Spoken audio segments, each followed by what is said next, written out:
Hi guys, welcome back to my channel. Today I'm going to be painting Lily Monster. I decided to go ahead and do my underpainting with yellow and peach to help create my values before I started recording, because I'm using a reference picture from my phone and I just wanted to lay out the groundwork to follow for when I actually start painting. I do apologize for the angle. I realized that if I record with my phone and it's upside down, it doesn't give me that full screen effect that I'm used to if I record it right side up, and I don't realize it until I open up my editing app in my phone. So I am sorry that is not a full screen the way that I would like, but I will be switching up the angles a few times in this video so you guys can see how everything pans out. So now I'm adding different levels of green. I started off with like a lime green and now I'm going in with a mint green to kind of glaze over it because it has a few hints of blue in it, and that's going to be very important in the future layers of this. I'm still a little bit sick, so my voice isn't like super tip top at the moment that I'm recording this, but yeah, I hope you guys are enjoying this. I'm adding in some bolder yellow now so that when I go over it with green again, it'll have a more vibrant, luminous effect. I am aware that Lily Monster wasn't green, she just had like a regular skin tone, but I decided to paint her green anyways because I just found it to be a little bit more fun. And I'm working from a reference picture that is in black and white, and I wanted to incorporate some color into it, but I didn't want to give her a regular skin tone, so I'm giving her green, but I'm still keeping some of that dramatic lighting from the reference photo. And here you see I switched the angle again, so you can see from the other side. I'm on the right side of me. I think I started recording on the left side now, and I'm just adding in different layers of that dramatic lighting. So yeah, I hope you guys enjoyed this video. I'm just trying to like walk you through my creative process as much as I possibly can. I'm not really used to talking to people about my work while painting, but I'm trying to like connect with my audience more so you guys have a better understanding of what it is I'm doing and what you're looking at. Typically with watercolor, I prefer to start with light to dark, but because I wanted to keep the dramatic lighting from the reference photo, even though I'm using a different color scheme, I started off with darker colors first, starting with dark yellow, which I have like 3 different shades of yellow and they're like different varying degrees. One is like a sunshine yellow, one is like a highlighter yellow, and another one is like this peachy kind of yellow. Here I changed the angle again so you can see more of an overhead thing. Again, I do apologize that I didn't record my phone in the right angle so you can see more of a full screen look, but here's more of an overhead. I'm gonna be dancing around to different parts of the painting because once I paint one thing, I have to wait a few minutes for that thing to dry and then come back to it in order to properly layer. Otherwise, it'll just turn to mud and be a mess. So yeah, I'm making sure I'm keeping the values in her nose and her eyes because that's where you can see the effects of the dramatic lighting the most, as well as on her forehead. Her forehead has like a really big shadow at the top,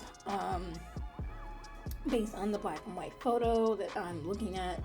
But again, since I'm recording on my phone and the reference picture is on my phone, I decided to set up those values first before I actually started recording so that I don't have to worry about going too far away from the reference.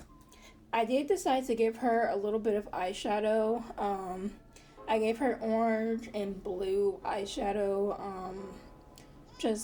I don't know, I like makeup. I wanted to give her some makeup, so There we go. I mean, she's already green, so why not? I'm going over her lips. I'm not adding as much detail as I did for some of my bigger lip portraits, but I wanted to add a little bit more. It's somewhere along the lines, I kind of lost track of the actual lining of the lip that I originally drew and tried to go back and recreate a new one, and it looks a little bit warped after the fact. Mistakes were made, but I still like the overall effect of how things turned out in the end. But yeah, I don't hate it. I definitely will turn this into prints and stickers later on for you guys to enjoy. I forgot to mention that this painting is inspired by Mad Lab's Drawloween. It's the second week of October, so she's very nice to create a 31-day list of different drawing prompt ideas for the month of October, and then she made a light list, which is kind of like an every other day thing. And then she even took it a step further and made one that's once a week to help relieve pressure from artists to create masterpieces daily and compete with other artists and such, especially those of us who still have day jobs and lives outside of social media and art. So I decided to start off with the once a week prompts. And the first week was like a monster self-portrait, and the second week is a monster. So I decided to go with Lily Monster, and I actually drew the concept for her first and then kind of mixed that in with one of my own self-portraits. That's what I used for week 1. I kind of switched the weeks around, so I think what I'm gonna do is release the Monster Mash self-portrait image on the first week, and then release this one on the second week, just so that everything just kind of stays a little bit consistent.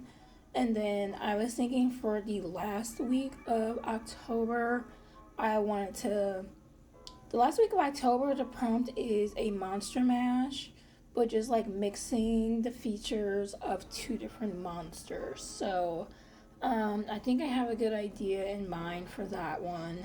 I may change my mind again, but I kind of want to keep the Frankenstein monster theme consistent, and those are the prompts that I felt like were easier for me to do.